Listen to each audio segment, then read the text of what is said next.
कहाँ पे लालू जी के और तेजस्वी यादव के पाप में शामिल हो रहे हैं। आपने बिहार में शराबबंदी था तो शराब की कंपनियों से आपने पैसा क्यों लिया? 17 महीना रहते हैं इस शासनकाल में, तब 85 करोड़ का इलेक्ट्रोल बॉन्ड का चंदा इनको मिल जाता है। दारू का बोतल लाने का वादा किया, छुरछुरी पटाखा साबित हुए, जेल जाने से डर गए।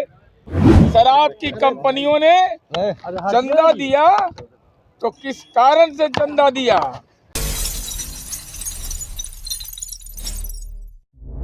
आवाज जनता की। राजनैतिक रूप से कायर व्यक्ति, एकादशी का व्रत है आज,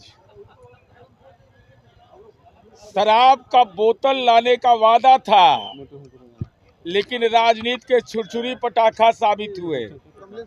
एक्साइज एक्ट का सेक्शन 30, जिसमें उनकी गिरफ्तारी आज होती, शराब का बोतल लाने का हिम्मत नहीं हुआ। कायर है ये। और मैं ये जानना चाहता हूं, मान्यवर, 2019 से 2022 तक हम लगातार 2005 से सत्ता में हैं।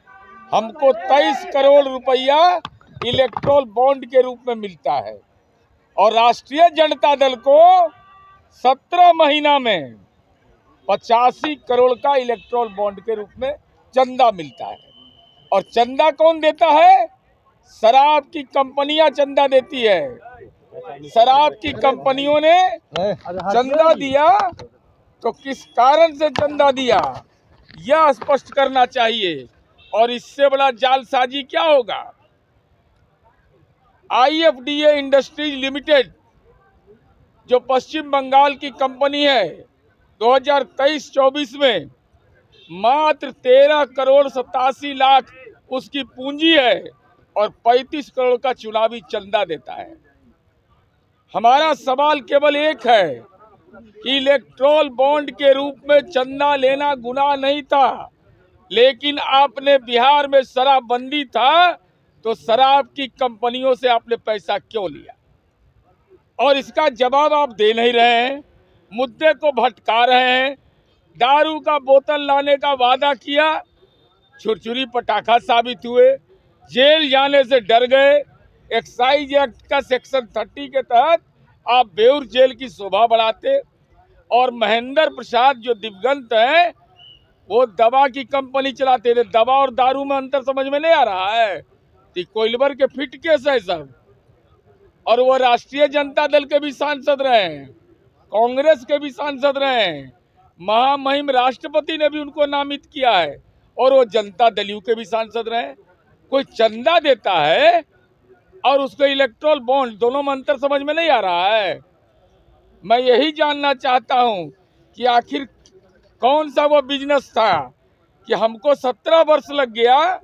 आप 2022 तक का डेटा देख लीजिए, हमको मिलता है 23 करोड़ और इनको मात्र 17 महीना रहते हैं इस शासनकाल में, तब 85 करोड़ का इलेक्ट्रोल बॉन्ड का चंदा इनको मिल जाता है। वो भी शराब की कंपनियों से आपने क्यों लिया? क्या बेटियों का सुहाग उजाड़ने का राजनीतिक ठेका ले रखा है? या शराब कंपनियों से पैसा लेने की अनुमति क्या लालू यादव ने दिया था? क्या तेजस्वी यादव ने दिया था? इसीलिए आप शराबबंदी पर सवाल खड़ा करते हैं। अच्छा, भाग गए। अरे हिम्मत है तो कलेजा में बोलते ना कि हम दारू का बोतल लाएंगे। वो तो तब बोले जब हमने कहा कि एक्साइज एक्ट का सेक्शन 30, जिसमें 5 वर्ष से 10 वर्ष का कारावास है, तो कलेजा में दम नहीं हुआ शराब का बोतल लाने का? 200 ट्रक शराब आ जाएगा, 200 ट्रक आया हुआ है। अरे तो आज एकादशी दिन असत्य बोल रहे थे, कम से कम एकादशी दिन तो सही बोलते। बोलना है और करना, दोनों में अंतर होता है। तो आज करके दिखाते ना। आज अंतिम दिन सत्र का था, तो आज आपने करके दिखाया नहीं, तो अपने वादे से मुकर जाते हैं। आप अपने मुद्दे पर कायम नहीं रहते हैं। इसलिए मान्यवर, चरवाहा विद्यालय के राजनीतिक ट्रेनिंग में आप अपनी जिम्मेवारी कबूल कर लीजिए। अब महुआ बाग में और कौटिल नगर में घर बनवाइए।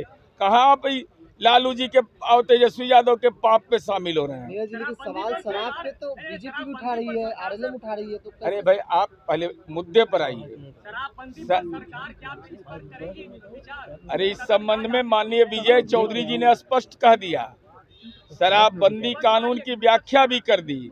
और आदरणीय नरेंद्र मोदी जी देश के आदरणीय प्रधानमंत्री हैं, स्मरण शक्ति लोगों का छिन्न होता जा रहा है।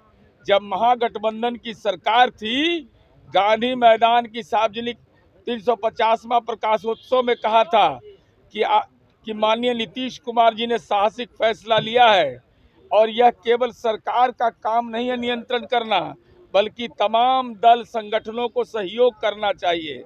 लेकिन शराब का बोतल आज नजर नहीं आया, इसकी पीड़ा मुझे जरूर है। आपने कहा स्मरण शक्ति छीन हो गई, बीजेपी नेता भी जो है शराबबंदी कानून का पोल खोल तो रहे हैं। प्रधानमंत्री जी से बड़ा नेता हम लोग हैं, एनडीए के सर्वमान्य नेता हैं, उनसे पूछिए कि प्रधानमंत्री जी की राय से सहमत है या असहमत है। राज्यसभा को लेकर पार्टी का क्या स्टैंड? नहीं, इस संबंध में न हमको कोई जानकारी है, न मैं जानकारी